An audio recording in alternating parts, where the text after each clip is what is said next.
This is the Amresh JE of Amresh Harsh Academy. You know, batch is the Harsh Spandan, and this is the crash and revision course for chapter number 20, electromagnetic induction, EMI. ये घर वाला EMI नहीं है ये electromagnetic induction है. You know, this is the lecture number 1. My name is Amresh Chaudhary and calling name is Harsh. Today I will discuss topic and subtopics are first one short formula list. इस chapter में जितने formula use होंगे उसका मैंने listing करके रखा है, उसको हम लोग पढ़ेंगे अभी. फिर उन सब फॉर्मूला को प्रूव करेंगे, ठीक है, जो बहुत ज्यादा आवश्यक होगा शुद्ध हिंदी. और उसमें टॉपिक डिस्कस करेंगे हम लोग कि मैग्नेटिक फ्लक्स किसको कहते हैं, Faraday's law of electromagnetic induction क्या होता है, मोशनल ईएमएफ क्या होता है, रोटेशनल ईएमएफ क्या होता है, सेल्फ इंडक्शन किसको कहते हैं, म्यूचुअल इंडक्शन किसको कहते हैं, अपनी वजह से दूसरे को कैसे इंड्यूस किया जाता है, कॉम्बिनेशन ऑफ इंडक्टर्स क्या है, और लास्ट में डिस्कस करेंगे कि एडी करंट क्या है. और सेकेंड लेक्चर में हम लोग मेरे द्वारा सेलेक्टेड क्वेश्चन जो है वो डिस्कस हम लोग करेंगे. तो इस चैप्टर में जितने फॉर्मूला यूज हुए हैं पहले वो हम लोग डिस्कस करते हैं. What is the magnetic flux? Magnetic flux phi is equal to BA cos theta, vector of B dot vector of A. Induce EMF equal to minus N into D phi by D T. Faraday's first law यही है, second law यही है, sorry first तो यही है कि induction EMF तब तक डेवलप होता रहेगा जब तक कि फ्लक्स लिंक है. ये सेकेंड लॉ है, equal to minus N into D phi by D T. इसी को हम लोग ऐसे भी लिख सकते हैं, average induce EMF equal to minus N into phi two minus phi one upon T. Induce current I is equal to mod of E upon R. Motional EMF में the EMF induce in a conductor of length L moving with velocity V perpendicular to the field, so E is equal to BLV. Yes और no? Induced EMF develop between the two ends of a rod rotating at its one end is perpendicular to the magnetic field. तो E equal to क्या formula होता है जी? Half B omega L square. What is the Faraday's law of electromagnetic induction? Whenever the magnetic flux linked with a closed circuit changes, and EMF is induced in it, which lasts only so long as the change in flux is taking place. This phenomenon is called EMI. Simple सी बात, जब magnetic flux link होगा तभी EMI produce होगी. Now, second law, the magnitude of induced EMF क्या होता है? Equal to the rate of change of magnetic flux. हम लोग E equal to क्या कह सकते हैं? Minus D phi by D T. Magnitudely क्या लिख सकते हैं? Mod of E is equal to D phi by D T. Lenz law, ठीक है, जिसने पैदा किया उसी से झगड़ा करो. बड़ी गलत बात है, नहीं करना चाहिए, लेकिन ये करता है. The direction of induced current in a circuit is such that it opposes the cause or the change which produces it. जिसने इसको पैदा किया. एग्जांपल देख लीजिए, ये आपके पास मैग्नेट है, इस मैग्नेट को आप कॉइल की तरफ ले जाते हैं, उस कॉइल की वजह से यहाँ पे क्या होता है? करंट पास होने लगता है. ये करंट जो मैग्नेटिक फील्ड प्रोड्यूस करेगा वो उसको अपोज करने लगता है. इस मैग्नेट ने उसमें करंट प्रोड्यूस किया, उस करंट ने मैग्नेटिक फील्ड प्रोड्यूस किया, उसको अपोज करने लगा. कैसी बात हो गई? अब तुमने किसी को 50 रुपया दिया, ठीक है, लाओ जी खाना तुम खा लो.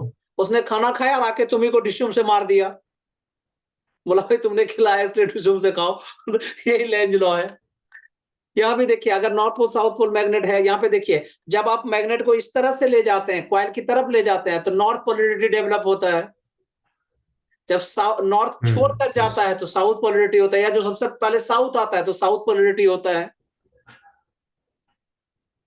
Yes sir. Induce EMF in a rotating coil, अगर कॉइल को आप रोटेट कर रहे हैं तो ईएमएफ कितना इंड्यूस होगा? तो E equal to E not sine omega T. E not equal to N B A omega. Omega equal to 2 pi upon T, ये आपको पता ही है. और 1 upon T is equal to frequency, इसलिए 2 पाई एफ या 2 पाई न्यू लिख सकते हैं. फ्रीक्वेंसी को न्यू से भी डिनोट करते हैं, एफ से भी डिनोट करते हैं. Maximum induce current I not equal to क्या होगा, ई नॉट अपॉन आर। ये सारी बातें हम लोग प्रूव करके भी देखेंगे। सेल्फ इंडक्शन क्या होता है, जो अपने आप को इंड्यूस कर दे। अगर मान लो करंट, किसी वायर में करंट पास हो रहा है, उसकी वजह से मैग्नेटिक फील्ड जो प्रोड्यूस होगा वो खुद को इंड्यूस कर देगा। तो फाई इज डायरेक्टली प्रोपोर्शनल आई, जितना करंट पास करेगा उतना ज्यादा फ्लक्स लिंक होगा। जब प्रोपोर्शनलिटी हटाते हैं तो कांस्टेंट डालना पड़ता है, तो phi is equal to L I. Self induce EMF equal to क्या होता है, minus L into D I by D T. मैं आगे बताऊंगा कि अगर आपके घर में करंट पास हो रहा है तो उससे जो मैग्नेटिक फील्ड पैदा होगा वो दूसरे के घर को भी क्या कहते हैं, मैग्नेटाइज कर देगा, उसमें उसके घर में भी करंट पास होने लगेगा। तो कहने का मतलब ये phi is directly proportional I, proportionality हटाया कांस्टेंट डाला, phi equal to M I, मतलब mutual induction phi equal to क्या फॉर्मूला होता है, M I. Mutual induce EMF equal to minus M into D I by D T. Self inductance of long solenoid L equal to mu not N square A upon I. ठीक है, इसी को mu not N square A L कहा जाता है, where L N equal to number of turns upon L. Mutual inductance of two closely bound solenoid, अगर closely bound solenoid है तब उसका म्यूचुअल इंडक्शन कितना होगा, तो m equal to mu not n1 n2 a upon L. इसी को number density के टर्म में कैसे लिख सकते हैं, mu naught small n1 small n2 a into L, where small n1 is equal to capital n1 upon L, small n2 is equal to capital n2 upon L. इतने ही फॉर्मूले जो हमने पढ़ा है वो यूज होंगे इस चैप्टर में। अब स्टार्ट करते हैं, लिखिए टॉपिक का नाम, इलेक्ट्रोमैग्नेटिक इंडक्शन। ठीक है, ये एक प्रोसेस है। ईएमआई एक्चुअल में होता क्या है, इलेक्ट्रोमैग्नेटिक इंडक्शन होता क्या है। अगर देखो, इसको पहले ऐसे समझो कि अगर यहां पे तुमने कॉइल रखा है बेटा, और यहां पे एक मैग्नेट रखा है, north pole south pole magnet, कुछ नहीं होगा, इस कॉइल को कोई फर्क नहीं पड़ेगा। ज्यादा से ज्यादा तुम, अगर ये मैग्नेटिक एलिमेंट है तो वो मैग्नेटाइज हो जाएगा बस। अगर ये आपके पास कॉइल है, ठीक है, ऐसे समझ लो, ये आपके पास कॉइल है, इस तरह से कॉइल कर दे, और ये मैग्नेट आपने रखा है, उसको कोई फर्क नहीं पड़ता है। इसको ऐसे समझो कि कहीं कुत्ता बैठा हुआ है, उसके सामने तुम मतलब क्या कहते हैं, सामने बॉल लेके बैठे हुए, उसने कुछ नहीं किया, लेकिन उसको बॉल दिखा के ऐसे ऐसे दिखा रहे हो तो तुमको भौंकेगा, काटने के लिए दौड़ेगा।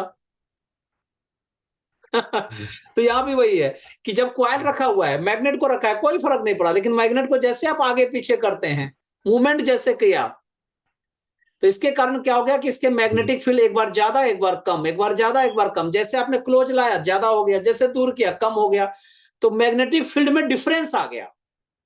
यस और no, delta B.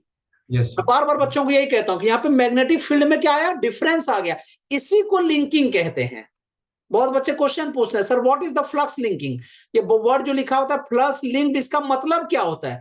Plus linked का मतलब ही यही होता है कि मैग्नेटिक फील्ड इंटेंसिटी में चेंज आ रहा है। तो जितना आप मूवमेंट कर रहे हो, जितना आप वर्क डन कर रहे हो, उतना ही वो चेंज हो रहा है फ्लक्स में। ठीक है, और जितना फ्लक्स वहां पे चेंज हो रहा है, ठीक है, तो इलेक्ट्रिक फील्ड के कारण, मैग्नेटिक फील्ड के कारण वहां करंट प्रोड्यूस हो रहा है। ठीक है, करंट के कारण ईएमएफ प्रोड्यूस हो रहा है, ईएमएफ के कारण करंट प्रोड्यूस हो रहा है। तो इसी को डेफिनेशन में कैसे लिखोगे, the phenomenon of generating current और EMF by changing the number of magnetic lines of force associated with the conductor is called EMI.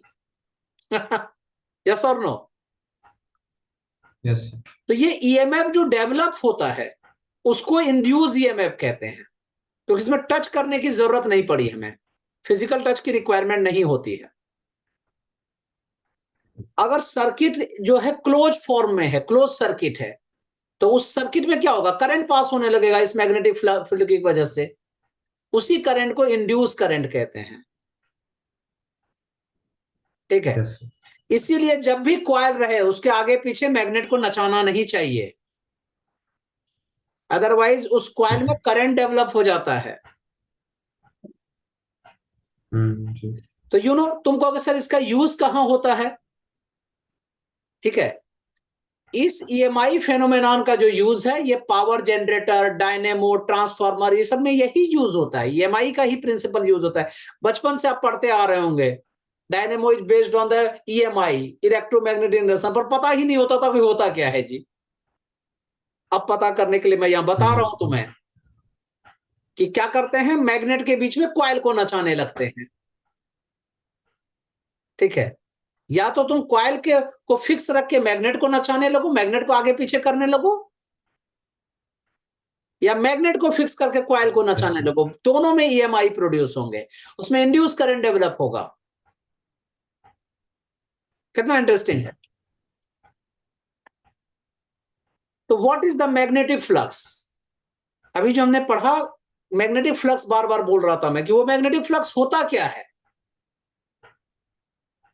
अगर आपके पास कहीं यूनिट एरिया है, इसके कितने नंबर ऑफ फील्ड लाइंस पास कर रहे हैं, मान लो ये यूनिट एरिया, इससे कितने number of field lines pass करते हैं, जितने number of magnetic field lines pass करता है उसी को मैग्नेटिक फ्लक्स कहा जाता है। So I can say that magnetic flux, देखो बी से यहां पे मैग्नेटिक नहीं होता है, बी से मैग्नेटिक फील्ड इंटेंसिटी शो करते हैं, इसलिए फाई भी लिख देते हैं, मतलब मैग्नेटिक फील्ड इंटेंसिटी। तो इसको क्या लिखेंगे, close integral of vector of B dot DS. इस एरिया क्या होना चाहिए, क्लोज होना चाहिए। यस और नो? तो you can say that phi B is equal to close integral of vector of B dot DS is equal to close integral of B DS cos theta. Yes और no? अब अगर आपने ऐसा कहा कि sir यहां पे एरिया है हमारा, सरफेस यहां पे है, और यहां पे magnetic field lines just touch करते हुए जा रहा है, टच करते हुए जा रहा है, टेंजेंशियली जा रहा है। ठीक है, तो तुम कहोगे सर टच करते जा रहा है, टेंजेंशियली जा रहा है, तो थीटा की वैल्यू 0 डिग्री होनी चाहिए। धमाल मूवी देखा था ना, उसमें कहता है स्टेयरिंग दिख रहा है, बोलता हाँ दिख रहा है। उसमें स्विच दिख रहा है, बोलता हाँ रेड कलर का दिख रहा है, मैंने दबा दिया, बोलता है नहीं दबाना था। यहां भी कि अगर तुम कह रहे हो कि थीटा 0 है तो गलत, पूछो क्यों? क्योंकि थीटा किसके साथ एंगल बनाता है, देखो ये सरफेस है, तो सरफेस पे जो नॉर्मल होता है परपेंडिकुलर, ये तब ना एरिया वेक्टर बना जी। अब इस पे जो मैग्नेटिक फील्ड लाइंस है ये कितना डिग्री एंगल बना रहा है, तो वो 90 डिग्री बना रहा है। देखो यहां से मैग्नेटिक फील्ड लाइंस पास कर रहा है, ऐसे पास कर रहा है, तो यहाँ एंगल कितना बन रहा है, 90 डिग्री बन रहा है। तो इसलिए याद रखना, कंफ्यूज मत होना कि सर टेंजेंशियली लिखा था मैंने 0 डिग्री लिख के आ गया ना जी, ऐसा नहीं करना है। देखना है कि उसके नॉर्मल के साथ कितना एंगल बना रहा है, तो थीटा 90 डिग्री बना रहा है। तो flux is equal to, you should write here BA cos theta means BA cos 90 degree which is equal to 0. तो जब भी कहीं भी एरिया है, एरिया वेक्टर है, और अगर मैग्नेटिक फील्ड लाइंस उसी के अलोंग पास कर रहा है तो फ्लक्स लिंक नहीं होता है, 0 होती है। लेकिन अगर field is normal to the surface, figure देखना जरा, फील्ड क्या है, नॉर्मल है सरफेस का, माना इस तरह से देखो, ये एरिया वेक्टर हो गया, और ये फील्ड जो है मैग्नेटिक फील्ड, ये इधर से इधर है ऐसा, माना सरफेस पे वो 90 डिग्री एंगल बना रहा है सरफेस पे, तो इसके साथ कितना डिग्री एंगल बना रहा है, 0। तो I can write here theta is equal to 0 degree here. So flux is equal to BA cos theta, मतलब BA cos 0 डिग्री। अब तुम कहोगे सर यहां नॉर्मल वर्ड लिखा हुआ है तो आपने थीटा 90 क्यों नहीं लिखा? सरफेस के साथ नॉर्मल है, उसके एरिया वेक्टर के साथ नॉर्मल नहीं है। हमेशा एंगल जो है एरिया वेक्टर के साथ देखते हैं। सो BA cos 0 degree means you should say BA and which is the maximum value. तो फ्लक्स मैक्सिमम कब होता है? जब मैग्नेटिक फील्ड लाइंस परपेंडिकुलर होता है किसी सरफेस पे। अगर आपके पास कॉइल है और वो n टर्न्स है, इस तरह से नंबर ऑफ टर्न्स इसमें कितना है जी, कैपिटल N है, तब फ्लक्स कितना होगा, तो phi equal to n into vector of b dot vector of a which is equal to NBA Yes, cos theta. Yes और no? What is the yes, unit of magnetic flux? ठीक है, NBA cos theta, n तो number of turns होता है, उसका कोई unit नहीं है, b का यूनिट है और a का यूनिट है एरिया का, जी, मीटर जी। स्क्वायर। ठीक है, और थीटा का Yes, कोई नहीं होता, तो उसी को वेबर कहते हैं। तो SI unit of magnetic flux is weber, और मैग्नेटिक फ्लक्स एक स्केलर क्वांटिटी है। अगर एक बॉडी को प्रेजेंट कर देते हो किसी यूनिफॉर्म और नॉन यूनिफॉर्म मैग्नेटिक फील्ड में, तो outward magnetic flux is taken as positive. जब थीटा की वैल्यू 90 से बड़ी होती है, सॉरी छोटी होती है, तब मैग्नेटिक फ्लक्स हम लोग पॉजिटिव ले लेते हैं बाय कन्वेंशन, और inward flux is taken as negative. मतलब थीटा अगर ग्रेटर देन 90 डिग्री है तो फ्लक्स अंदर की तरफ काम करेगा, और उस समय थीटा की वैल्यू 90 डिग्री होगी, 90 डिग्री से Yes. बड़ी होगी, सॉरी नॉट 90 डिग्री होगी। What is the SI unit of magnetic flux? तो मैंने क्या कहा, वेबर होता है। 1 वेबर को कैसे लिखा जाता है, तो 1 टेस्ला इंटू 1 मीटर स्क्वायर, मतलब टेस्ला मीटर स्क्वायर, जो मैं अभी बता रहा था। तो अब तुम्हें यह भी पता चल गया कि बी का यूनिट टेस्ला है और एरिया का मीटर स्क्वायर। तुमको वैसे ये तो मालूम ही था मुझे, अच्छी बात है भाई, मालूम भी रहना चाहिए। ठीक है, तो वेबर को ही टेस्ला मीटर स्क्वायर कहते हैं, और इसी तरह टेस्ला को वेबर पर मीटर स्क्वायर कहते हैं। What is the dimensional formula for magnetic flux? तो निकाल लीजिएगा, flux phi is equal to vector of B dot vector of A, मतलब बी ए कॉस थीटा, मतलब बी का डायमेंशन और एरिया का डायमेंशन। यस और नो? Yes. तो बी का डायमेंशन क्या होता है, ML0 T⁻⁻2 A⁻⁻1। एरिया का क्या होता है, meter square means length square, तो ओवरऑल क्या हो जाएगा, ML² T⁻⁻2 A⁻⁻1। Now Yes. New topic लिखिए, फेराडेज एक्सपेरिमेंट। फेराडे ने यहां पे 2 एक्सपेरिमेंट किया, ऐसा समझ लो। फेराडे ने क्या किया, एक क्वाइल लिया, देख लीजिए ये क्वाइल है आपके पास,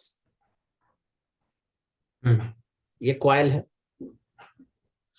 और Yes. एक मैग्नेट को उसकी तरफ मूव कराया उन्होंने। ठीक है, तो हाँ जी। थोड़े देर में उन्होंने क्या देखा कि यार वो जो क्वाइल है वो गर्म हो गया और उसमें करंट पास होने लगा। Okay. तो जब आप क्वाइल को के पास आप मैग्नेट को लाते हैं तो वो क्वाइल में करंट डेवलप हो जाता है, मतलब करंट जो है वो मैग्नेट की वजह से इंड्यूस हो रही है। यही एक्सपेरिमेंट नंबर 1 था, current induced by a magnet. Clear है? Yes. First experiment. हाँ जी। सेकेंड एक्सपेरिमेंट उन्होंने क्या किया कि एक क्वाइल इस तरह से लिया और ये एक इंसुलेटर ले लिया और दूसरा क्वाइल यहां भी ले लिया। ठीक है, इस क्वाइल में कोई भी इनपुट नहीं डाला, सिर्फ गैल्वेनोमीटर रख दिया, और इस वाले में एक बैटरी को ज्वाइन कर दिया जी, या कोई भी करंट सोर्स को ज्वाइन कर दिया। तो तुमको अगर ज्वाइन किया तो कुछ नहीं होना चाहिए, करंट तो इधर बाजू वाले में है, क्वाइल 2 में तो करंट है ही नहीं, तो क्या होगा, कुछ नहीं होना चाहिए। लेकिन ऐसा नहीं है। क्यों नहीं है, इसका कॉज बताता हूं मैं। देखो, पढ़ने का यही फायदा है, हर चीज में क्यों कर सीखो, व्हाई, लॉजिक पकड़ो पहले। पहली बात देखिए, यहां करंट पास हो रहा है, यस और नो? इस करंट की वजह से इस Yes, तरह sir. से मैग्नेटिक फील्ड प्रोड्यूस होगा,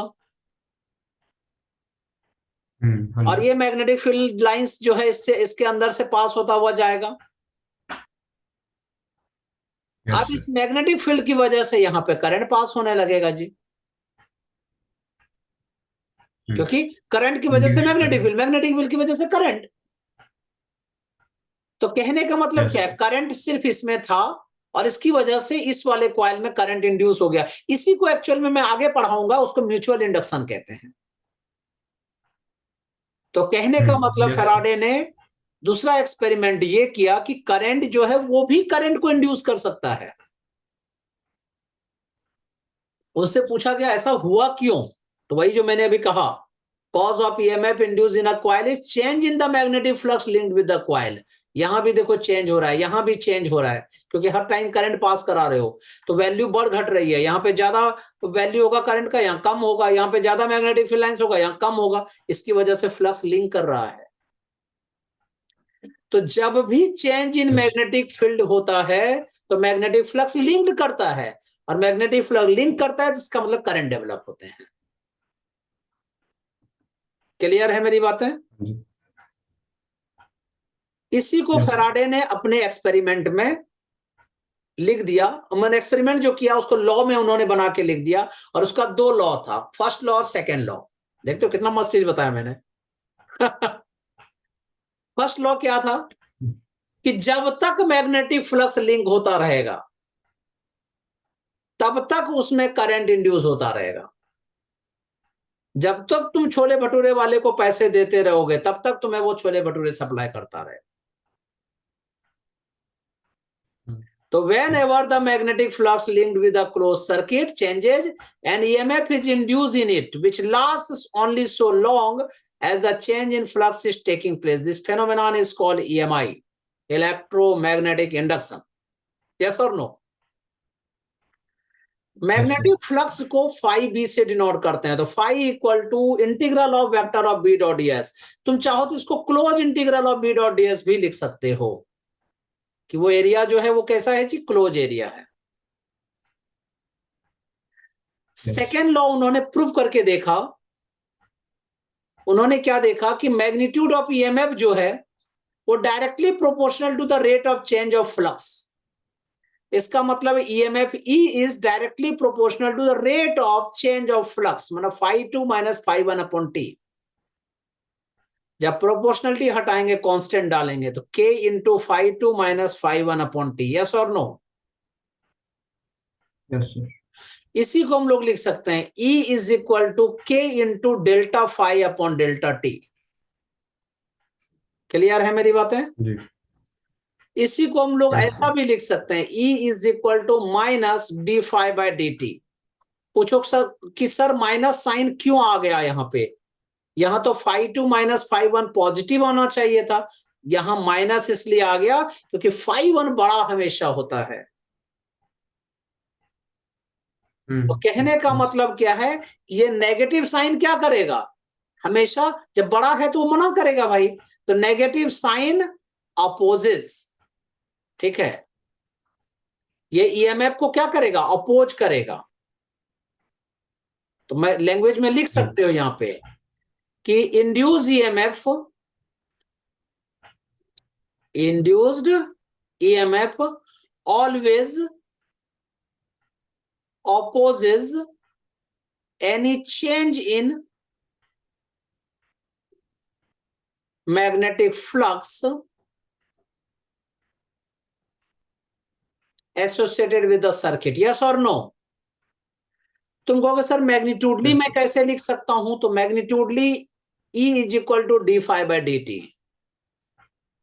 अगर n टर्न्स है तब कैसे मैं लिख सकता हूं, तो E is equal to n into D phi by D T magnitudely. अगर हम लोग डायरेक्शन के साथ लिखना चाहते हैं तब क्या होगा, तो minus n into D phi by D T. इसी को अगर मैं ऐसा लिख देता हूं, मैं देखो minus n into D upon D T हमने लिख दिया। फाई इक्वल टू क्या फॉर्मूला होता है, B A cos theta. Yes और नो? क्लियर है? अब यहां पे देख लीजिए बी ए क्या है, कांस्टेंट है, तो उसको बोलिए भैया आप बाहर आ जाओ, ठीक है। तो you can say E is equal to minus n into B A into differentiation of cos theta 2 minus cos theta 1 upon D T. Yes और नो? अब कहोगे कि सर्किट में करंट कितना पास होता है, तो I equal to EMF upon resistance, I equal to E upon R। तो E इक्वल टू क्या था, -N इंटू d∅dt और अपॉन R, यहां पे कर दीजिए। अब अगर किसी ने पूछा, देखो ये करंट की बातें मैं कर रहा हूं, और ये कैसा करंट है, ये इंड्यूस करंट है, ठीक है।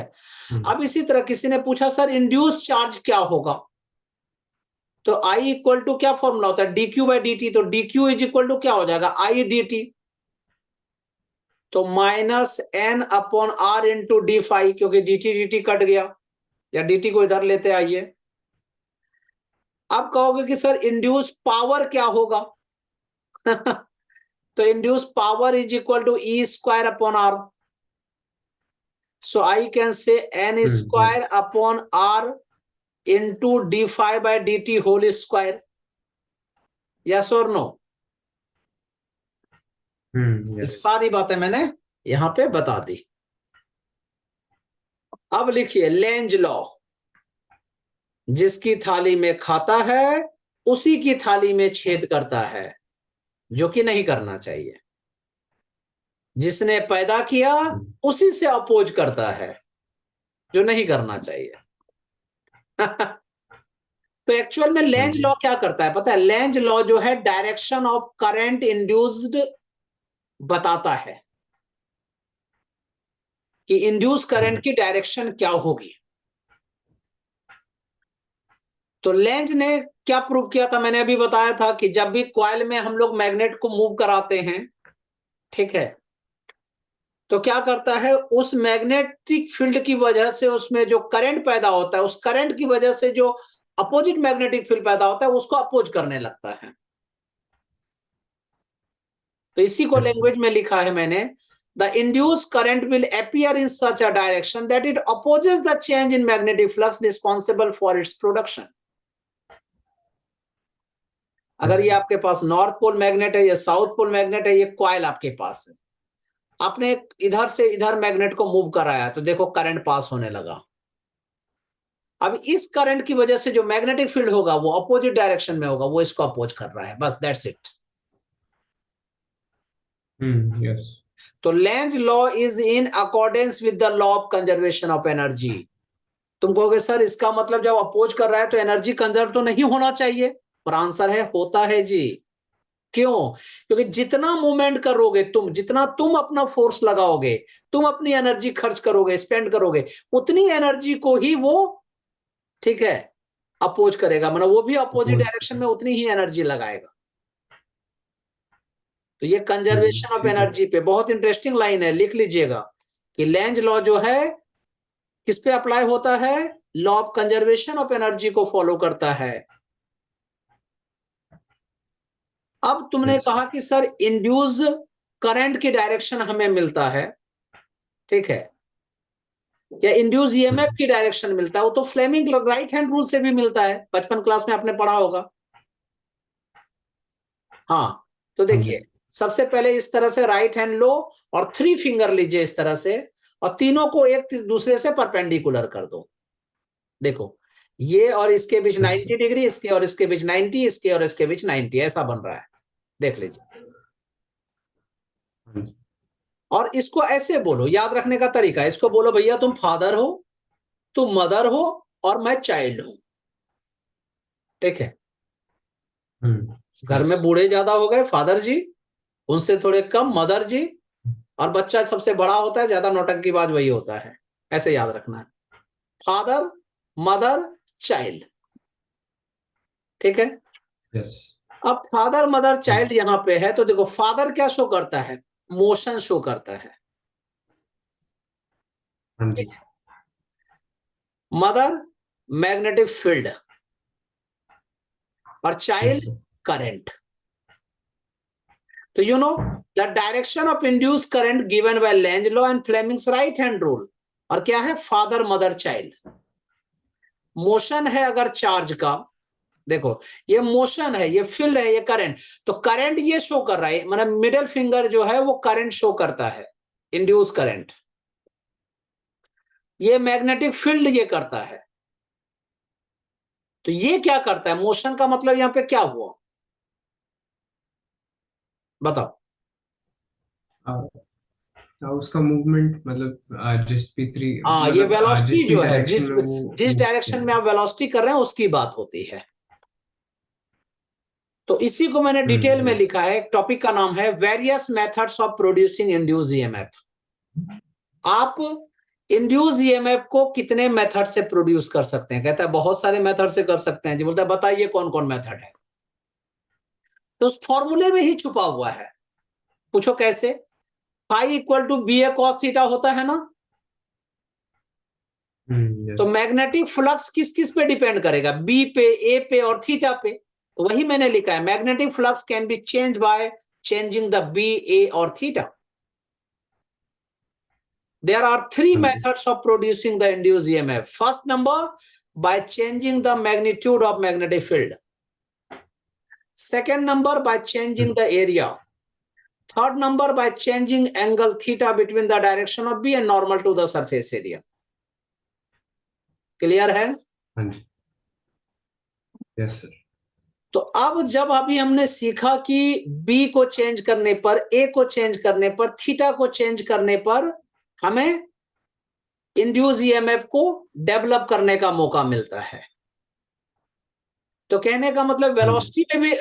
वेलोसिटी में भी अगर हम चेंज लाएंगे तो उस समय भी जो ईएमएफ डेवलप होता है उसको कहते हैं motional EMF. When the magnetic हाँ field जी। is uniform and time independent and the conductor is moving in such a field, then the EMF induced in the conductor is also called motional EMF. ये नहीं समझ में आया yes. होगा, once more. अगर एक मैग्नेटिक फील्ड है जो यूनिफॉर्म है, देखो यहां पे यूनिफॉर्म मैग्नेटिक फील्ड है जी, यस और नो, ये यूनिफॉर्म मैग्नेटिक फील्ड है। जी। इसमें हमने एक कंडक्टर को मूव कराया, ठीक है। तो उस यस। कंडक्टर को मूव कराने की वजह से वहां पे इंड्यूस्ड ईएमएफ हो जाता है, माना ईएमएफ इंड्यूस्ड हो जाते हैं उस कंडक्टर में। यस। वो कंडक्टर गर्म हो जाएगा। इसको ऐसे समझो कि अगर मैग्नेटिक फील्ड है कहीं पे और वहां एक रॉड लेके तुम जा रहे हो दौड़ते हुए, थोड़ी देर बाद देखोगे रॉड तुम्हारा गर्म हो चुका हो। हाँ जी। उसको पूछो भैया तुम क्यों गर्म हुए, उसने कहा सर मैग्नेटिक फील्ड था ना। या तो आप मैग्नेटिक फील्ड को मूव कराइए और मुझे फिक्स रख दीजिए, या मैग्नेटिक फील्ड को फिक्स रखिए, मुझे मूव कराइए, ठीक है। तो मेरे अंदर करंट हाँ। डेवलप हो जाता यस। है, हमारे टर्मिनल पर पोटेंशियल डेवलप हो जाती है, उसको मोशनल पोटेंशियल डिफरेंस या मोशनल ईएमएफ कहा जाता है। क्लियर है मेरी बात है। अब इससे लॉजिकल में यस क्या बताऊं, बताओ, एकदम खोल के रख दिया मैंने, अब क्या कहें। कहीं भी मैग्नेटिक फील्ड है, तुम एक रॉड लोहे का डंडा लेके भागते हुए जाओ, ठीक है। ऐसा जब इसको ऐसे एकदम एक स्टोरी की तरह समझ लो। सपोज करो तुम्हारा बेटा बदमाशी करके भागा, ठीक है, और वहां पे वो मैग्नेटिक फील्ड में घुस गया, वो मैग्नेटिक फील्ड में भागता जा रहा है, तुम एक लोहे का डंडा लेके भागते हुए जा रहे हो उसके पास, ठीक है। तुमको देखोगे तुम्हारे उस मतलब उस रॉड जो है गर्म होने लगेगा, तुम्हारे उसकी वजह से तुमको थोड़ा स्पार्किंग फील होने लगेगी, तुम्हारे बॉडी में करंट पास होने लगेगा। तुम कहोगे ऐसा कैसे, मैं तो रॉड लेके भाग रहा था, मुझे तो उसको पिटना है, उसके मेरे डंडे से उसके बॉडी में स्पार्क पैदा होना चाहिए, ये उल्टा कैसे हो रहा है। क्योंकि बच्चा वो मॉडर्न बच्चा था, उसको मालूम था कि पापा जो है रॉड लेके आ रहे हैं और यहां में मैग्नेटिक फील्ड रखा हुआ है। तो इस मैग्नेटिक फील्ड की वजह से उस रॉड में मैग्नेटिक फील्ड लाइंस का डिफरेंस आएगा, फ्लक्स लिंक होगी, जिसके कारण करंट पैदा होगा, जिसके कारण पापा को थोड़ा सा हर्ट होगा, इसलिए पापा रॉड को छोड़ देंगे और मुझे नहीं मारेंगे। तो वो जो इंड्यूस ईएमएफ होगा वो क्या होगा, बीएलवी, तीनों पे डिपेंड करता है जी। और एक्चुअल में अगर माना अगर एंगल थीटा है तब उस समय क्या होगा, तो बीएलवी साइन थीटा, क्योंकि परपेंडिकुलर कंपोनेंट पर काम करता है, मैंने पहले ही बता दिया था। So you know for the motion parallel to B the induce EMF is 0। मैंने पहले भी कहा था कि अगर पैरेलल है तो उस समय इंड्यूस ईएमएफ क्या होगा, 0 होगा। तो मैं लैंग्वेज में लिख देता हूं, for the motion parallel to B, the induced EMF is 0। आपके एक ऑब्जेक्टिव क्वेश्चन क्लियर हो गए, बहुत बार पूछा जाता है ये question. Now motional EMF in a loop, अगर आपके पास एक लूप है, अब इसमें मोशनल EMF अगर हमें निकालना है, सपोज करो एक कंडक्टिंग रॉड को आप मूव कर रहे हैं दो पैरेलल कंडक्टिंग रेल्स में, तो एक EMF इंड्यूस होगा, उसकी EMF की जो वैल्यू होगी वो E इक्वल टू BLV होगी। उसकी डायरेक्शन आप फ्लेमिंग्स राइट हैंड रूल से आप देख सकते हैं। उसमें induce current I equal to E upon R होगा, मतलब BLV अपॉन R होगा। उस रॉड पर जो मैग्नेटिक फोर्स होगा वो क्या होगा, तो FB इक्वल टू क्या फॉर्मूला होता है, BIL। देखो FB इज इक्वल टू क्या फॉर्मूला होता है जी, BIL। ऐसे BIL साइन थीटा होता है, तो थीटा इज इक्वल टू 90, तो BIL लिख दिया मैंने। अब B और I के जगह क्या लिखेंगे, BLV अपॉन R और इनटू L मल्टीप्लाई कर लीजिए, B square L square V upon R, answer clear है। यस। यहां जो बात हो रही थी वो पीछे वो मोशनल EMF, सिर्फ मोशन की बात हो रही थी। अब यहां रोटेशन की बात कर रहे हैं हम लोग। अगर हमने एक रॉड को मैग्नेटिक फील्ड में रोटेट करना स्टार्ट कर दिया, क्या उसमें भी EMF डेवलप होगा, क्या आंसर है यस होगा। कितना होगा, रोटेशनल EMF के इक्वल होगा। आगे एक डेरिवेशन में कराऊंगा क्वेश्चन में, और उसका फॉर्मूला मैं भी लिख देता हूं, half B omega L square, इतना उसमें EMF डेवलप होगा। इसी को रोटेशनल EMF कहा जाता है। प्रूव कर देते हैं, क्योंकि विदाउट प्रूफ हम लोग किसी की बात मानते होते नहीं है, पता है ना, क्योंकि हम लोग साइंस वाले हैं भैया। तो देख लीजिए, एक रॉड है आपके पास, यहां पे यूनिफॉर्म मैग्नेटिक फील्ड है, चाहे नॉन यूनिफॉर्म है तब भी ऐसा होगा, लेकिन यूनिफॉर्म की मैं बात कर रहा हूं, जिससे कि कैलकुलेशन इजी हो जाएगा। ठीक है, थ्योरेटिकल कैलकुलेशन। क्वेश्चन यह है कि एक मेटालिक रॉड है जिसकी लेंथ L है, उसको रोटेट किया है हमने एंगुलर स्पीड ओमेगा से उस मैग्नेटिक फील्ड में। तो कहता है EMF induce in the rod, first number ये बताइए, सेकंड नंबर करंट इंड्यूस्ड ये बताइए, थर्ड नंबर हीट डेसिपेशन ये बताइए। ठीक है, तो फर्स्ट नंबर मैं डिस्कस कर रहा हूं कि सपोज करो एक रॉड है जो 1 रिवॉल्यूशन कंप्लीट करता है T टाइम में, तो चेंज इन फ्लक्स कितना होगा, तो B into area swept, yes और नो। फॉर्मूला यही ना होता है जी, BA, क्योंकि BA cos थीटा होता है, तो cos थीटा मैक्सिमम, तो 1 हो गया, तो यहां पे BA लिख दिया मैंने। अब B इंटू ए माना एरिया, और एरिया सर्कल का तो पाई L स्क्वायर, यस और नो। तो इंड्यूस EMF इक्वल टू क्या होगा, change in flux upon time, change in flux upon time, yes और नो। तो induce EMF is equal to E, change in flux कितना है, B इंटू pi L square. Time को कैसे लिख सकते हैं, कैपिटल T, यस और नो, क्योंकि हमने कैपिटल T लिया हुआ है। 1 अपॉन टाइम पीरियड फ्रीक्वेंसी होता है, तो B pi L square into F। ठीक है, 1 अपॉन time period is equal to frequency. बचपन से मैं जानता हूं कि omega equal to 2 pi by T होता है, तो T is equal to 2 pi upon omega होता है, यस और नो।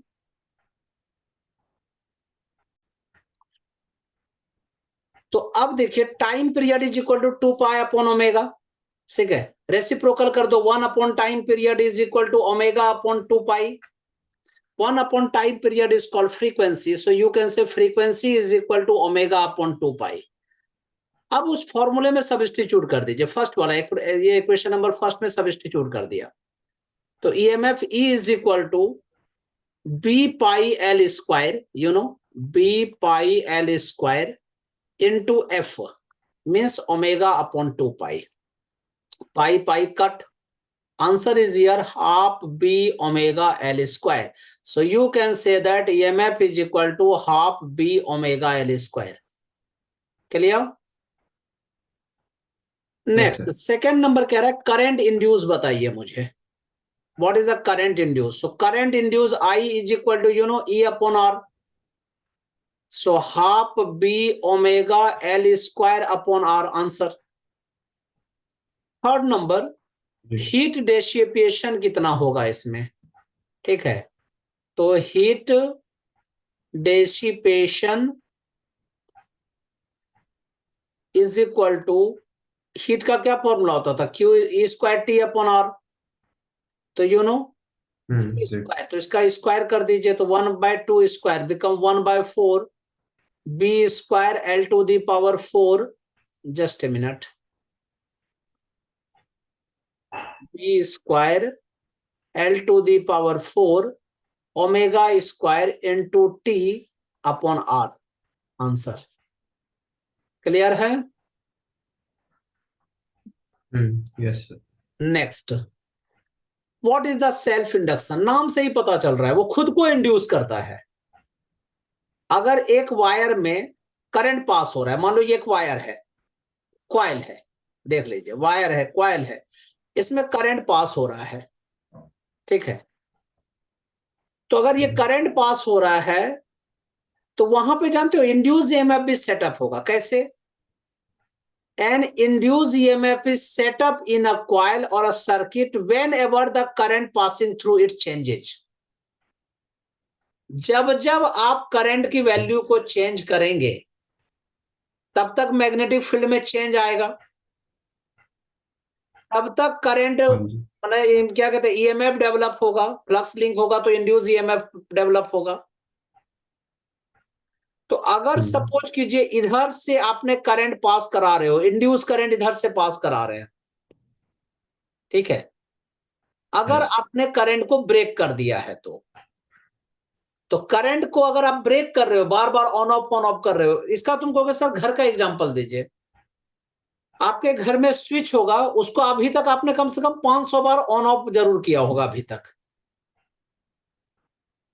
आपकी जो ट्यूबलाइट या बल्ब है वो 500 बार तो जरूर ही ऑन ऑफ हुआ होगा, खराब नहीं हुआ होगा. अभी अगर ऐसा करना कि अभी स्विच को जाके 50 बार केवल ऑन ऑफ कर देना, या तो आपका स्विच जो है उड़ जाएगा, मतलब जल जाएगा, या नहीं तो आपकी ट्यूबलाइट जो है वो जल जाएगी या उड़ जाएगी. ऐसे वाले उड़ नहीं, नॉर्मली उड़ जाएगी. आखिर ऐसा क्यों? क्योंकि जानते हो जब आपने करंट को ऑन ऑफ किया, इसका मतलब क्या है, करंट की वैल्यू को कम ज्यादा किया. तो जब भी आप कम ज्यादा करते हैं तो इसकी वजह से क्या होता है, मैग्नेटिक फ्लक्स में चेंज आता है. जब मैग्नेटिक फ्लक्स में चेंज आता है तो उसकी वजह से क्या होगा, हीट डेवलप होते हैं, इंड्यूस ईएमएफ प्रोड्यूस होती है. आगे मैं बताऊंगा इसको, एक स्पेशल टाइप का हीट है उसको कहा जाता है. और वो जो हीट है वो क्या कर देता है, उसको मतलब मेल्ट कर देता है. तो वो वाला जो करंट है, उस समय जो इंड्यूस करंट है, उसी को एडी करंट कहा जाता है. ठीक है. यस. तो मैं फिर से रिपीट करता हूं, what is the self induction? Self induction is the phenomenon due to which an induced EMF is set up in a coil or a circuit whenever the current passing through it changes. The induced EMF opposes the change that cause it and thus known as the back EMF. Yes or no? Induced EMF जो है back EMF होता है, उसी को back EMF, उस ये जो induced EMF opposite direction से हमेशा पास होगा ना, इंड्यूस करंट अपोजिट डायरेक्शन होगा, तो उस समय जो ईएमएफ होगा उसको क्या कहते हैं, बैक ईएमएफ. तुम कहने का मतलब ऐसा कह सकते हो कि कोई भी सर्किट जो है वो इलेक्ट्रिकल इनर्शिया को फॉलो करना चाहता है, इलेक्ट्रिकल इनर्शिया को फॉलो करना चाहता है, वो कभी नहीं चाहता है कि उसमें इनर्शिया के साथ छेड़छाड़ हो. You know, an inductor is said to be an ideal inductor if its resistance is 0. अगर कोई इंडक्टर, यहां पे रेजिस्टेंस के मतलब कोई अगर इंडक्टर होता तो वो करंट को अपोज नहीं करता, ठीक है। सो इसीलिए मैंने यहां लिखा है कि inductance is the inherent property of electrical circuit and known as the electrical inertia. Inductor is said to be an ideal inductor if its resistance is 0. And you know, an inductor does not oppose current but opposes the changes. Current को oppose नहीं करता है, लेकिन change को oppose करता है. Growth और decay of current को जो है उसको वो अपोज करता है. क्लियर है? Yes. तो अब हम लोग कह सकते हैं what is the self induction और सेल्फ इंडक्टेंस. तो पता है सेल्फ इंडक्शन जो होता है वो कॉइल का एक प्रॉपर्टी होता है जो करंट के चेंज को अपोज करता है, करंट को अपोज नहीं करता है. सो you no self induction is the property of a coil by virtue of which the coil opposes any change in the strength of current flowing through it by inducing an EMF in itself. For this reason, you know, self-induction is also called the inertia of electricity. वो जिस state में है अगर flow कर रहा है तो flow करते रहने देना चाहता है. हाँ, अगर चेंज हो रहा है तो वो फिर उसको क्या करता है, अपोज करता है, तब उसको मना करता है. तो हम लोग कह सकते हैं phi b is equal to magnetic flux is directly proportional to the current. Proportionality हटाइए, कांस्टेंट डालिए, और कांस्टेंट जो होता है वो एल होता है, जिसको एल को कहते हैं coefficient of self inductance. You know, coefficient of self induction और inductance. And you know SI unit of inductance is henry. इसकी SI यूनिट क्या है, हेनरी है. अब तुम समझो यहां आपके पास एक कॉइल है जिसको सोलेनॉइड यहां पे कहते हैं. इसमें अगर मैंने करंट को फ्लो कराया है, पहले करंट फ्लो नहीं हो रहा था, अब करंट मैंने फ्लो कराया है, तो कहने का मतलब करंट में चेंज आया. पहले जीरो करंट था, अब अचानक करंट आई होने लगा. तो ये क्या करेगा, ये इंडक्टर जो है ये अपोज करने लगेगा, ये सोलेनॉइड अपोज करने लगेगा उस करंट को, और ऑपोजिट डायरेक्शन में ईएमएफ इंड्यूस हो जाएगा. And this is called the self inductance. Magnetic potential energy of an inductor. अगर आपके पास एक इंडक्टर है, तो मैंने क्या बताया था, इंडक्टर उसको कहते हैं जिसमें रेजिस्टेंस 0 होनी चाहिए.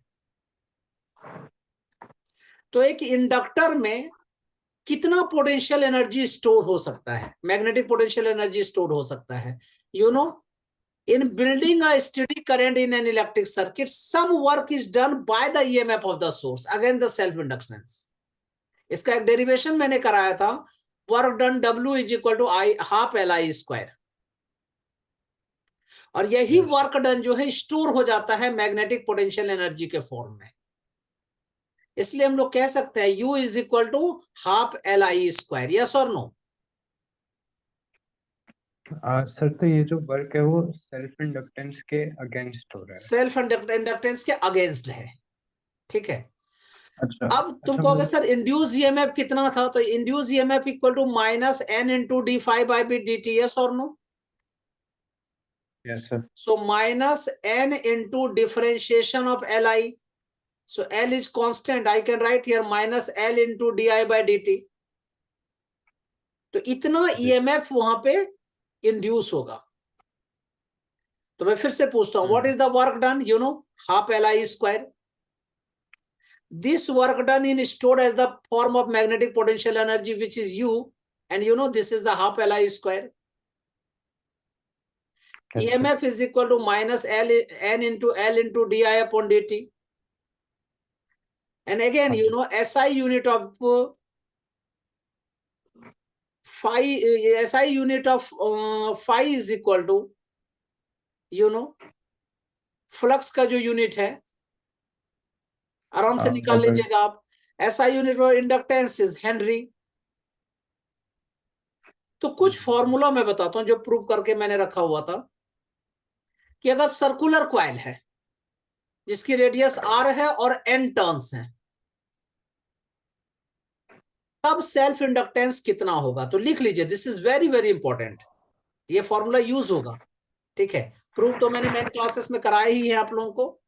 ठीक है, तो you know L is equal to half into mu naught pi, ठीक है,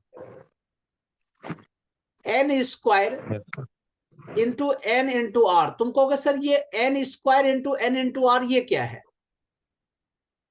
ठीक है, एक्चुअल में ये n नहीं है, ये L है। ठीक है, और वो पर यूनिट लेंथ की बात कर रहा है, ये पर यूनिट लेंथ की बात कर रहा है। स्मॉल एन है ना सर? हाँ, स्मॉल n है।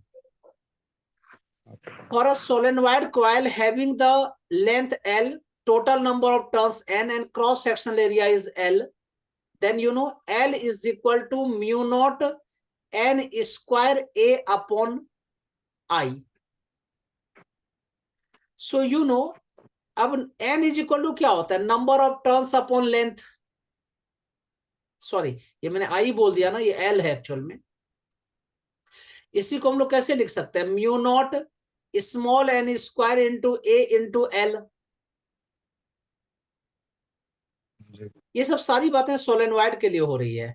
अगर टोरॉइड है, टोरॉइड मैंने बताया भी था, टोरॉइड किसको कहते हैं? इस तरह से क्वाइलिंग की गई होती है, दिस इज द टोरॉइड।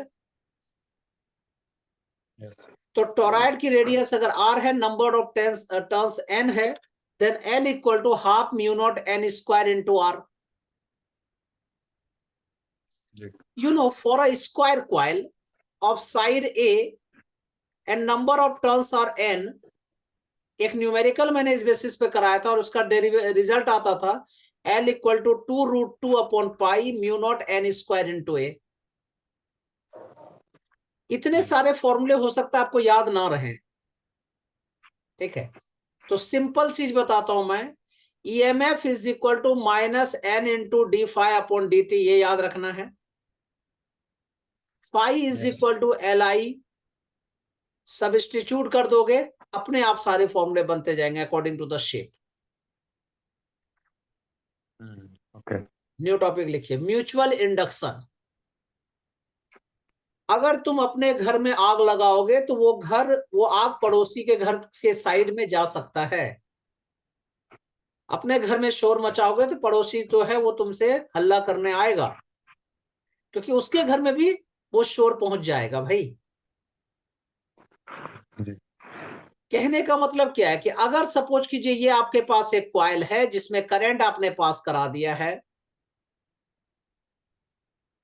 तो करंट पास होने की वजह से मैग्नेटिक फील्ड इधर से इंड्यूस होगा। और यहां पर भी अगर हमने एक कॉइल रखा और इसमें कोई भी सर्किट नहीं रखा है मैंने, ठीक है, ये सिर्फ और सिर्फ एक गैल्वेनोमीटर मैंने लगा दिया कि भाई कितना करंट पास हो रहा है वो मेजर करने के लिए, या मीटर लगा दिया मैंने। ठीक है, तो इस मैग्नेटिक फील्ड की वजह से इसमें भी करंट पास होने लगेगा इस सर्किट में। और हम लोग उस करंट को आराम से मेजर कर सकते हैं। यस और नो? Yes sir. तो इस प्रोसेस को ही म्यूचुअल इंडक्शन कहते हैं। So you know mutual induction is the phenomenon due to which an EMF is induced in a coil when the current flowing through a neighboring coil changes. जब current change होगा यहां पे तभी उसमें induction होगी, सिर्फ करंट पास होने से नहीं होता है। तो इसलिए मैंने देखिए बहुत बार मैंने देखा है बहुत सारी बुक्स में गलत लिखा हुआ है, मैंने बहुत सारे बुक में देखा, मैंने यहां तक कि फोन भी किया, मेल किया उन लोगों को कि बहुत सारे बुक में यही देखना क्या लिखा होगा पता है? Mutual induction is the phenomenon due to which an EMF is induced in coil when the current flowing. ठीक है, नहीं, current flowing through a neighbouring coil changes. तो आपने देखा इस वाले करंट की वजह से यहां पर इंडक्शन हो गई, and this induction is called mutual induction. And you know the magnetic flux B is directly proportional to the I. जब प्रोपोर्शनलिटी हटाएंगे, I should substitute here m as a constant, so phi b is equal to mi, where you can say that m is equal to coefficient of mutual induction, coefficient of mutual inductance. Yes or no? Yes. And you know EMF is equal to minus d phi b upon dt for 1 turns. So minus differentiation of mi, m is constant, so minus m into di upon dt for 1 turns. And you know for n turns, I can write EMF is equal to minus m into n di upon dt. SI unit of m is Henry. 1 Henry is equal to 1 Weber per ampere, या 1 volt per second, 1 volt second per ampere. So simple. अगर mutual induction आपको maximum चाहिए तो दोनों coil को same frame में wound किया रहना चाहिए. तुम कहोगे सर सेम फ्रेम में ये आपने क्या लिखा है? मैंने बुक में लिखा था और वहां उससे स्टार बना के नीचे लिखा हुआ है मैंने. सेम फ्रेम का मतलब है कि दोनों की थिकनेस सेम सेम टाइप का रखना चाहिए. दोनों का जो राउंड सर्कल है वो सेम सेम टाइप का होना चाहिए. ये नहीं कि एक इतना पतला पतला है दूसरा इतना मोटा मोटा बना के रख दिया. जी होगा म्यूचुअल इंडक्शन होने की तो होगी, लेकिन वो मैक्सिमम नहीं होगी. So mutual inductance of a pair of a coil is maximum when the two coils are wound on the same frame. Yes, और एक तरीका मैंने भी बताया था, एक फिगर पहले भी मैंने बताया हुआ था कि कोशिश करो कि एक ऐसा ही एक इंसुलेटर रहे और उसमें दोनों कॉइल को वाउंडिंग किया रहे, तो एक ही फ्रेम हो गया. ठीक है, इस तरह का फिगर मैंने बना के दिखाया था आप लोगों को, इस तरह से होने चाहिए. और अब देखो यहाँ पे कॉइलिंग किया हुआ है, इस डायरेक्शन में ऐसे करके मैंने दिखाया था आपको, और ऐसे ऐसे करके दिखाया था इसी पे, याद है? yes, sir. तो म्यूचुअल इंडक्टेंस कोई पूछे कि मैक्सिमम कब होता है, तो you should say the number of turns as well as their orientation, it should be same. Yes. Now अगर आपके पास 2 या 2 से अधिक सोलेनॉइड है और वो डिफरेंट टाइप के शेप में है, डिफरेंट टाइप से ओरिएंटेड है, देखो मैंने सारे ओरिएंटेशन यहाँ लिख दिए हैं. देखो यहाँ पे एक है फर्स्ट और ये दूसरा है. देखो ये प्राइमरी हो गया, ये सेकेंडरी कॉइल हो गया. यहाँ पे देखिए प्राइमरी कॉइल ये वाला है, सेकेंडरी ये वाला है. बी नंबर देखो, मतलब फर्स्ट में क्या है, ए नंबर में क्या है, ओवरलैप है एक दूसरे से. बी में क्या है, दूर है लेकिन दोनों एक दूसरे के फ्रंट में इस तरह से है. तीसरे में क्या है, एक सीरीज है, एक दो पैरेलल में इस टाइप का फ्रंट में है. अब अगर मुझे कपलिंग कोफिशिएंट निकालना है, अब तुम कहोगे सर ये कौन सी चिड़िया है. एक्चुअल में मैंने अगर मैग्नेटिक फ्लक्स लिंक किया, ठीक है, प्राइमरी कॉइल में, तो दूसरे में भी लिंक होगा. मैग्नेट देखो इसमें करंट पास हो रहा है, उसकी वजह से मैग्नेटिक फील्ड, उस मैग्नेटिक फील्ड दूसरे में लिंक हुआ, उसकी वजह से फिर करंट प्रोड्यूस होगा. तो ओवरऑल एक मतलब उसका एक अलग मैग्नेटिक फ्लक्स होगा, इसका एक अलग मैग्नेटिक फ्लक्स होगा. Yes, sir. अब इन दोनों के रेशियो को ही कपलिंग कोफिशिएंट कहते हैं. Yes. मतलब कितना, देखो सपोज करो कि अगर मैंने यहां से मैग्नेटिक फ्लक्स लिंक किया, ठीक है, प्राइमरी कॉइल में मैंने मैग्नेटिक फ्लक्स को लिंक किया है या डेवलप किया है, यू ऐसा कह सकते हो, और सेकेंडरी कॉइल में वो लिंक हो गया, इसकी वजह से उसमें लिंक हो गया. ठीक है, Yes. इन दोनों की रेशियो को ही क्या कहते हैं, कपलिंग कोफिशिएंट कहा जाता है. तो ऐसे लिखिएगा, coupling coefficient K is equal to phi secondary upon pi primary, इस तरह से. तो magnetic flux linked with secondary coil upon the magnetic flux developed in the primary coil. Generally देखा गया है कि कपलिंग जो है वो 0 से इक्वल या इससे ग्रेटर है और 1 से लेस और इक्वल है, 1 से बड़ा नहीं होता। क्यों? क्योंकि प्राइमरी कॉइल से ज्यादा तो हो ही नहीं सकता ना। Yes sir. ठीक है, ज्यादा से ज्यादा कितना हो सकता है? 1 हो सकता है कि दोनों का जो फ्लक्स है सेम सेम हो जाए जी, लेकिन इसके चांस बड़े कम रहते हैं, वो आइडियल कंडीशन है। ओके। यहां तक समझ में आ रहा है मेरी बातें, मैं क्या क्या कह रहा हूं? Yes sir. अगर मैंने यहां से लिंक किया और अगर उतना ही लिंक उधर हो गया तो दोनों का रेशियो कितना होगा? 1:1। दोनों की रेशियो 1 हो जाएगी। You know, for a pair of 2 magnetically couple coil, अगर 2 मैग्नेटिकली कपल क्वाइल है, एक का सेल्फ इंडक्टेंस L1 है, दूसरे का सेल्फ इंडक्टेंस L2 है, तो दोनों जब ज्वाइन हो जाएंगे तो म्यूचुअल हो जाएगा, यस और नो? हाँ यस। तो म्यूचुअल इंडक्टेंस कितनी होती है? This is very very important, you should right.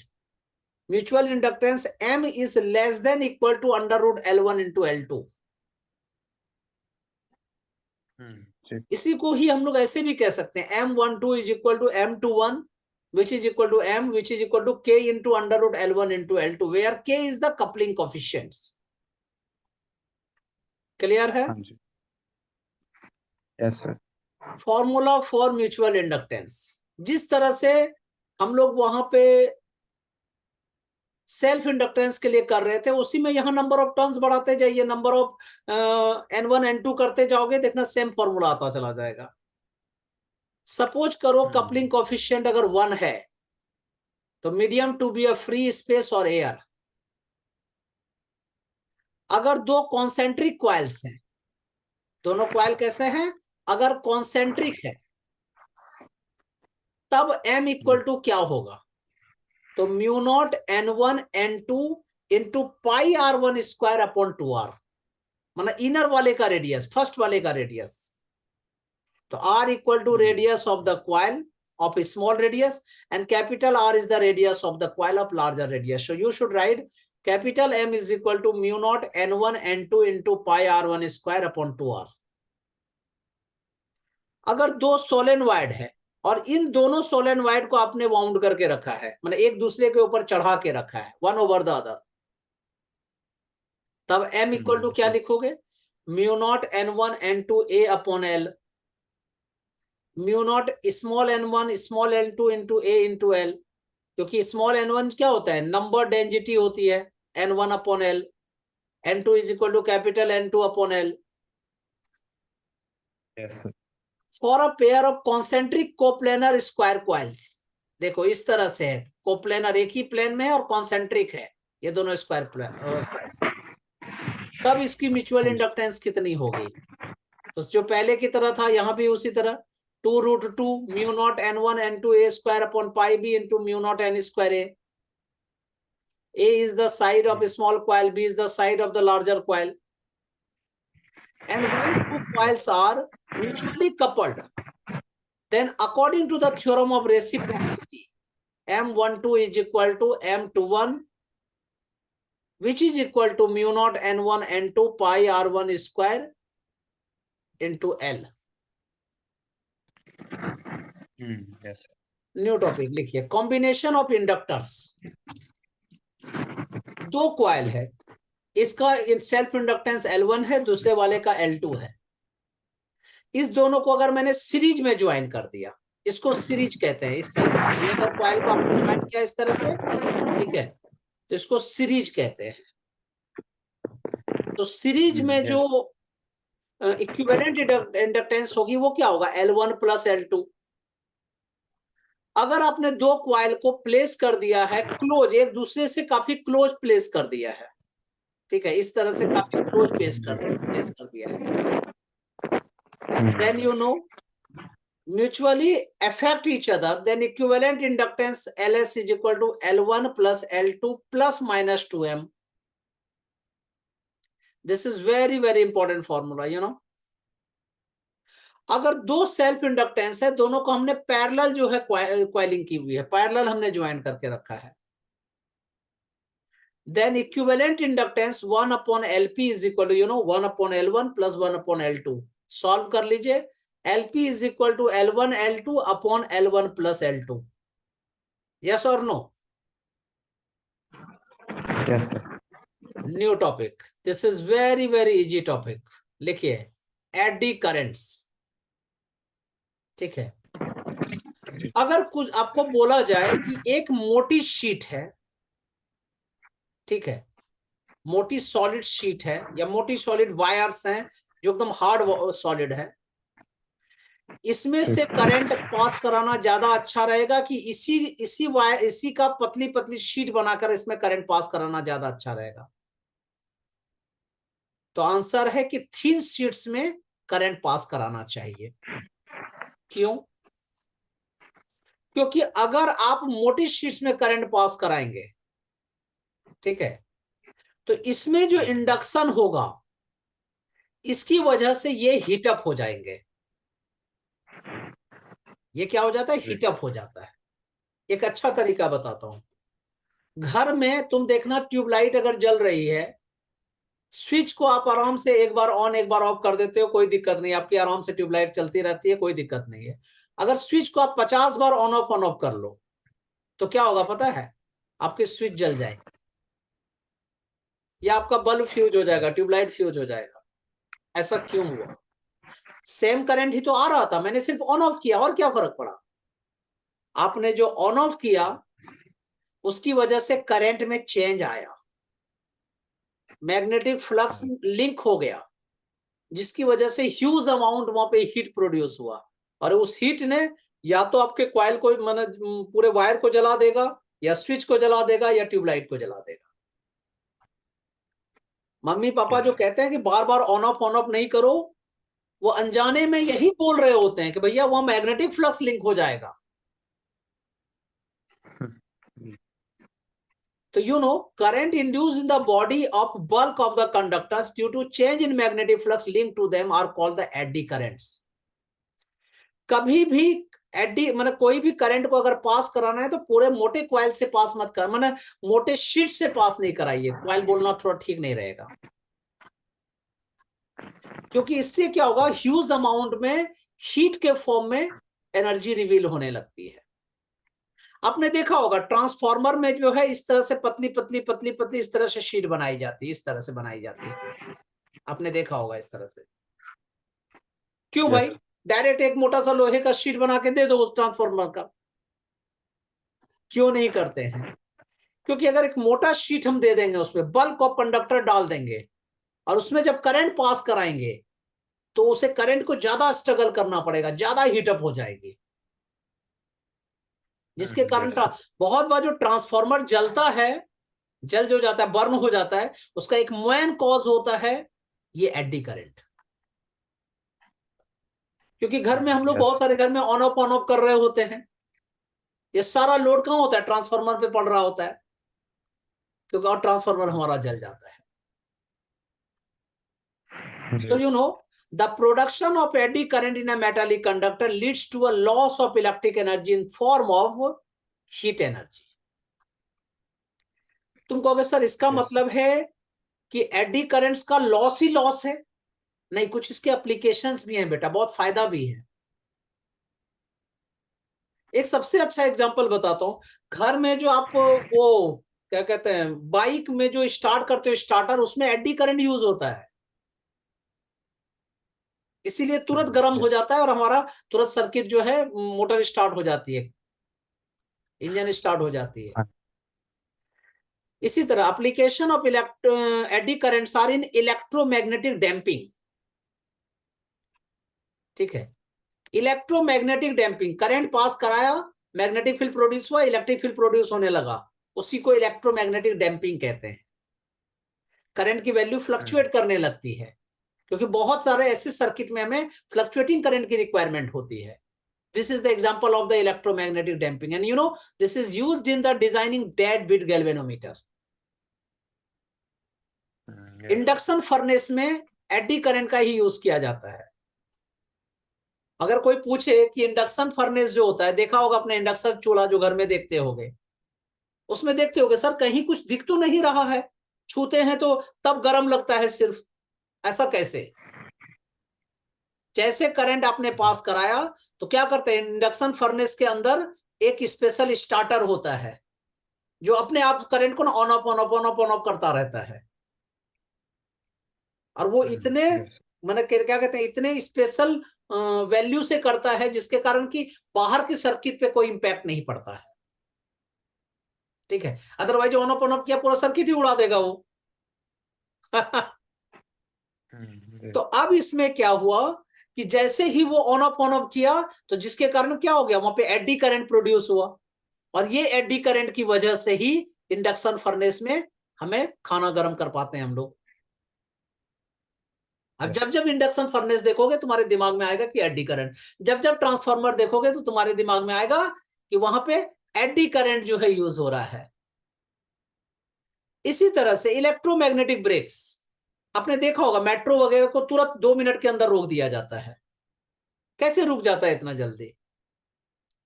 उसमें भी इलेक्ट्रोमैग्नेटिक ब्रेक्स रखते हैं।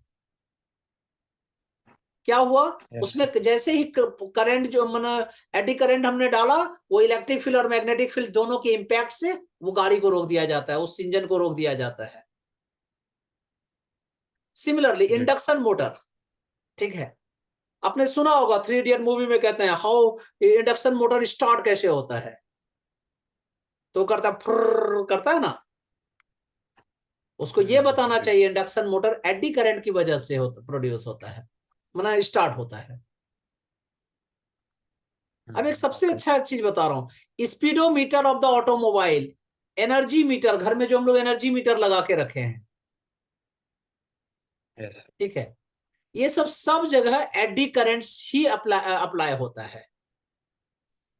तो eddy current in speedometers of automobile and energy meters, ये सब में एडी करंट से यूज होता है। और एडी करंट का यूज जो है डायथर्मी में किया जाता है, जैसे deep heat treatment of the human body, cancer वगैरह सेल को मारने के लिए यूज किया जाता है। सम yes, of the undesirable effect of eddy current, ये सब तो एप्लीकेशन मैंने बताया, पर कुछ अनडिजायरेबल इफेक्ट्स हैं जो हमारे काम का नहीं है। They opposes the relative motion. Eddy current क्या करता है, मोशन को अपोज करता है। They involve the loss of energy in the form of heat. The excessive heating may break the insulation in the appliances and reduce their life. अब तुम कहोगे सर एडी करंट को मिनिमाइज कैसे किया जा सकता है? Eddy currents can be minimized by taking the metal, generally soft iron core, in the form of combination of thin laminated sheet or by slotting process, you know। तो कहने का मतलब ये हुआ कि आपको मोटा शीट नहीं यूज करना है, लेमिनेटेड शीट यूज करनी है, थिन शीट यूज करनी है, थिक नहीं यूज करनी है। yes, इसलिए ट्रांसफार्मर में पतले पतले पतले पतले शीट्स लगाए जाते हैं। सो नाउ yes, ये चैप्टर हमारा फिनिश हो चुका है। अब हम लोग न्यूमेरिकल स्टार्ट करने वाले हैं, और ये मेरा फॉर्मूला है which is called APF, Amresh prep formula. ये आपका जो है पर्सनल प्रिपरेशन इंडिकेटर है। जितने भी नंबर ऑफ क्वेश्चन है एक्सरसाइज में उसको एक्स लेट कर लीजिए, नंबर ऑफ क्वेश्चन जितना आप अटेम्प्ट कर पा रहे हैं उसको वाई लेट कर लीजिए, नंबर ऑफ करेक्ट क्वेश्चन कितने हैं उसको जेड, लेकिन विदाउट रेफरिंग एक्सप्लेनेशन। एक्सप्लेनेशन नहीं देखना है, कुछ कुछ क्वेश्चन में मैं एक्सप्लेनेशन भी दिया रहता हूं, उसका नहीं देखना है। इसके बाद क्या करना है, z अपॉन वाई इंटू 100 कर लीजिएगा। ये एक्यूरेसी लेवल आ गया, इसको एल बोलते हैं हम लोग। इसके बाद z अपॉन एक्स इंटू 100 कर लीजिएगा, इसको प्रेप लेवल कहते हैं, पीएल बोलते हैं। अगर आपका एक्यूरेसी लेवल 85% से ज्यादा है, प्रेप लेवल 75 है, तो आप रैंकर हैं, ठीक है, इसका मतलब गुड रैंक आ सकते हैं। So now this lecture is finished. In coming class I will discuss the मेरे द्वारा जो सिलेक्टेड क्वेश्चंस हैं वो सारे हम लोग करने वाले हैं। इसके बाद इसी में हम लोग वो सारे न्यूमेरिकल करने के बाद मेंस लेवल का, नीट लेवल का, फिर उसके बाद हम लोग एडवांस लेवल का करेंगे। Till then bye, as well as best of luck.